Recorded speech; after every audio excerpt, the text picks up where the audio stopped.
song. Right now, what I want to do, I'm trying to do a little bit of everything to do with David Allan Coe. You just heard David Allan Coe's songwriter. I'm not really through doing that segment yet. I've written over 10,000 songs. I'm not doing them all for you. Anyway, there's different parts of my life that I want to share. I don't get here very often. And right now, I think before I do this, I want to tell you how I got to this point. I am real famous for writing songs about people situations.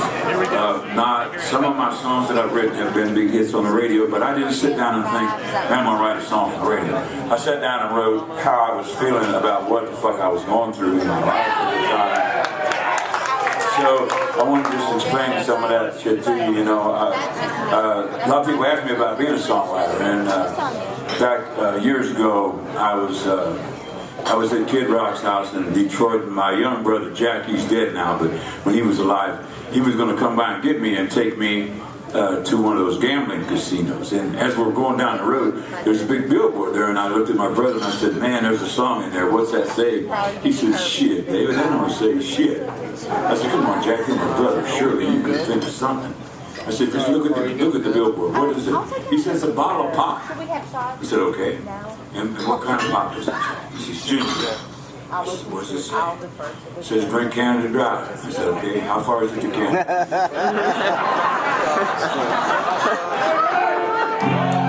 I just fell off. Dropped out of there. Since you left, I guess I haven't seen a soul today. I'm back with all my old friends. They saved the stool for me. And just in case you want me back, this is where I'll be. I'm gonna live that Miller High life. That's what I'm gonna do. I will be there with my hand held out when they say this bud's for you. I'm gonna win that Pabst Blue Ribbon. You know I'm gonna try to drink Canada Dry before I die. I wanna drink Canada Dry before I die. On my second divorce, I actually went before the same woman judge for 4 different divorces. And on the second one, the second time I went to her and she said, you know, David Allan, I told you what your problem was. I go, really? She says, yes, you got a drinking problem. I said, I don't have a drinking problem, man. I just like to drink. It's not a problem to me. And she said, well, you finally drunk your wife away. I went, what did you say? She said, you drunk your wife away. I went, oh my God, you got a piece of paper and pencil? She said, oh, I forgot you was a songwriter. I said, well, let me just ask you something, ma'am. I'm going to just take a few liberties here and just going to assume a few things since I've been before you twice before. I'm assuming that you're going to give this woman the children. And I'm assuming that you're going to give them the house so they got a place to live. You're going to give her the car so she can get the kids to school. You're going to give them the money in the bank so that she can pay the bills. You know what I'm going to get? Zip. So now what is left for me to do but write a great song so I can try to make some money for the next woman that's stupid enough to marry me? Lately, I've been drinking too much whiskey. I've been getting drunk now every day, and I can't sober up to face the heartache, knowing that I drank my wife away. She told me to stop drinking or she'd leave me.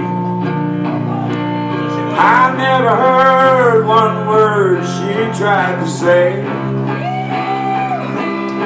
Instead of holding her, I held the bottle until I finally drank my wife away. So just pour me a double shot of whiskey, and and I'll be here till I drink up all my pay. Between Jim Beam, George Dickel, and Jack Daniels, I think I just drank my wife away. Next time I go before her and she looks at me and she goes, you still haven't figured this out, have you? I said, I guess not. She said, I told you what your problem was, and I said, I told you my answer. I said, any woman that comes before you and tells you that she didn't know that I drank is a goddamn lie. I drink in front of crowds of people every night. She said, well, I knew you were going to say something smart like that, so I've asked your soon-to-be ex-wife to make a tape recording of you coming home drunk, so you could hear what you sound like and how you act, and maybe you would get some help, sir, because you have a very serious problem. I said, fine. I said, before you play your tape, I'd just like to say something. She said, go ahead. I said, ma'am, in this house where I live, there's only 2 adults that live in this house and some children. And only one of those adults has a job and works, and that adult is me. Yes. Now, when I come home to a house that I paid $750,000 for, and my key does not fit in the door, we have a goddamn... Now you go ahead and play me your tape. So they put, and you know, I'm going to just say it's probably me on the tape, but you know, you probably have one of your friends that do listen to this shit you left on my recorder when you was drunk the other night. You're going, man, was that me? Yeah, well, because they put the tape on, was like, bitch! You motherfucker! You get down here and open this motherfucker out. This is my house, bitch. Don't fuck with me. You get down here and open it, I will whip your motherfucking bitch. Look, then you hear this little woman's voice saying, David, come on, just lay down on the porch and go to sleep, and I'll see you in the morning. And then she said the greatest thing any woman leaving me's ever said. She said, I know you love me. It's just the whiskey talking. I don't love you, and I don't want you, and I'm not coming home tonight. There's a bar stool waiting for me, I can see the neon lights, and I refuse to say I'm sorry, dear, before you let me in.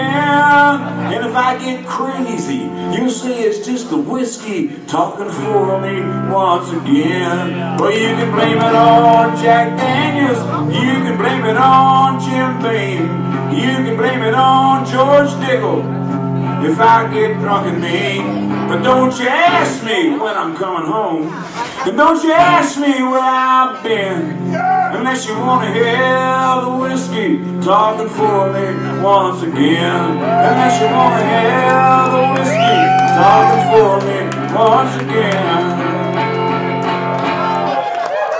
Yeah! Well, so that got me to my current wife.